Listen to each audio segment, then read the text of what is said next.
Today I'm going to take out the Stoke Foil Boost down there with my North Nova 8 LightWind and a axis setup with the 1401 and a 420 speed rear foil on a 90 mast. The 90 mast allows me to have lots of room to play on the foil once the motor's out the water, and it works quite well and it's stable enough. So let's switch to the other camera and have a look. I've got the remote control mounted on the grip, and I'll show you that later.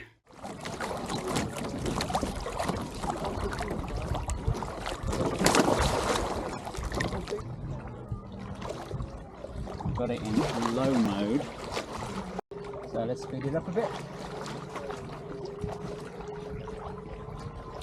There we go. I have to move my foot about 10 centimeters further forward than it normally would be, my front foot. Keep it down, and as it starts to go, the front wants to lift up, so I have to push down more and more. Okay. And once you get going, you get the apparent wind as well, so that you really feel it. Once you lift up, but I'm not going fast enough. Here we go, out of the water. No, but it's not fast enough. 50% on L.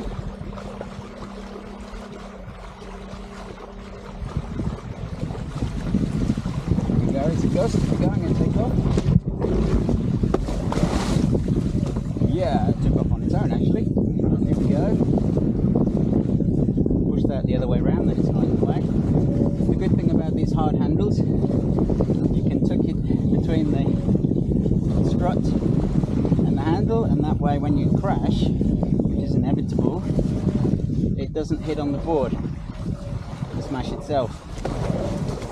It looks pretty strong, but of course it's the weak link. Oh, that wasn't enough. So dust is gone. Receiver. It got delivered with an underboard receiver. It's supposed to turn the whole board into a Bluetooth receiver, but it just didn't work at all on my two boards I tried it on this Vampire fully carbon board, but the tracks are not carbon where it's fitted, but it didn't work at all. And I have a duotone SLS downwind board, which is a carbon sandwich, much lighter construction, a lot less carbon in it, and that didn't work at all either. Don't know if you can see from the camera, some people mount it behind their rear foot, but on this board that's underwater a lot, because it's about 95 liters and I have like 75 kilos, which is fine, but it does mean that the front and the back sink quite a lot, because there's just no buoyancy there. Buoyancy is kind of in the middle.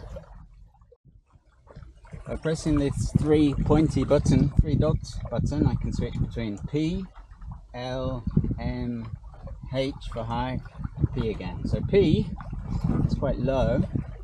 I've changed the default setting. The default setting is that after 5 seconds it locks, and then you have to press it once to unlock it and then press it again. And it's a bit too short for me, so I've changed it to 10 seconds, which was really easy. And that gives me enough to have a few tries when I'm starting, like when I get on the board, because it's so wobbly. I give it a blip, so I get some forward movement while I'm still kneeling. And then I stand up, unblip it again, and off I go. Otherwise, with the 18 inches, the board's just very wobbly. So this is on P mode, so I've just unlocked. 5 knots. Move my foot forward. There we go, this is going to work. Gotcha. Throttle, and L. 1, 2, 3, and back. Off we go.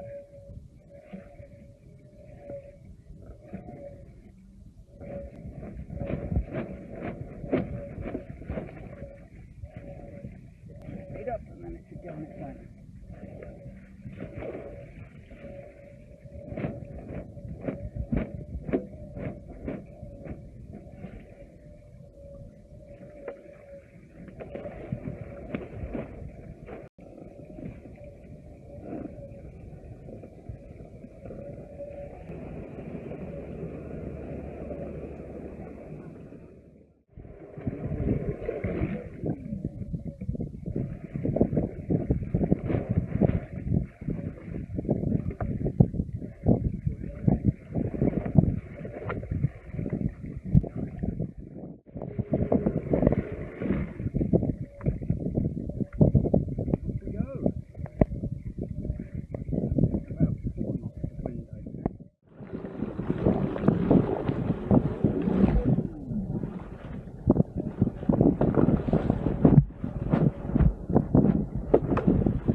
kilometers an hour, 10 knots, in a 5-knot wind. Cutter.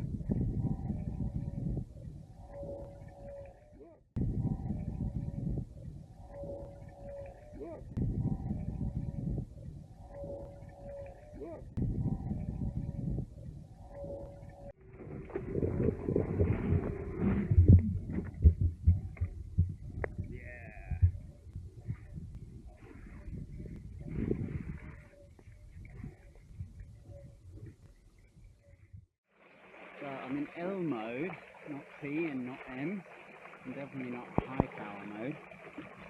And I've been going for well over an hour, and I've used it more than 50 times I think, and the battery's still like at 50%. So I think the first time I really used it, I was out on the water for 5 hours in maybe 8 to 10 knots of wind, and using it a lot, and it lasted the whole time. I'd say there's about between 3 and 6 knots of wind. 3 is not enough, 6 is enough. There's a little gust now. It's a westerly wind, which is always gusty here, so you have to wait for the gust. Pump it a little bit.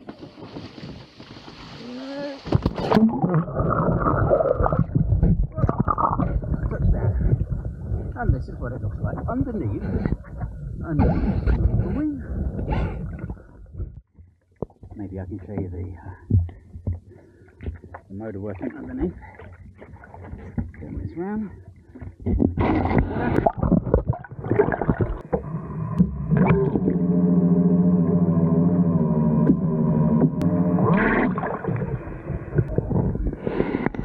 Got the remote control on the grip.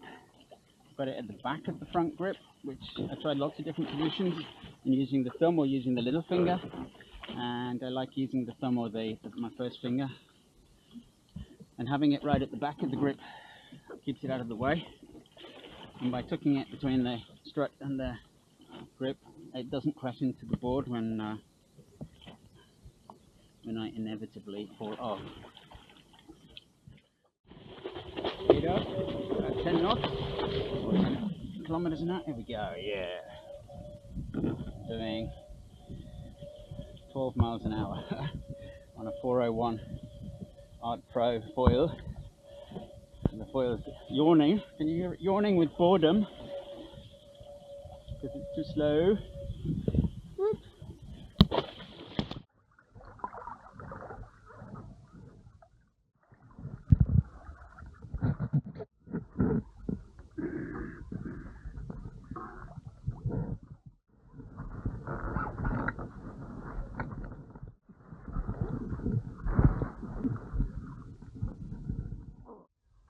So I've got the overboard mount down here on the front of the board, which works quite well. It has a blue flashing light when it's Bluetooth connected with the remote. Not had any water problems with this at all.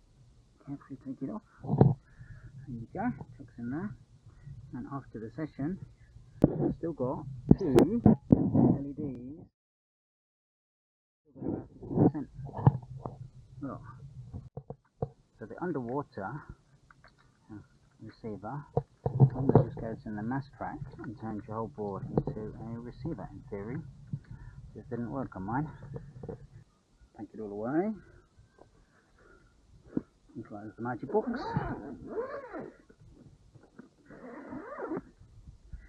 And that's it for another day.